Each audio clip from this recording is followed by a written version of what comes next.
பத்த வைக்கும் பார்வைக்காரா பொறுத்திடுவீரா, தொடர்ந்து பதற செய்வீரா,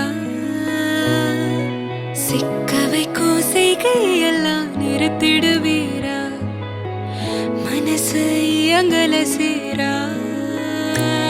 தாசா கிட்ட நெருங்குற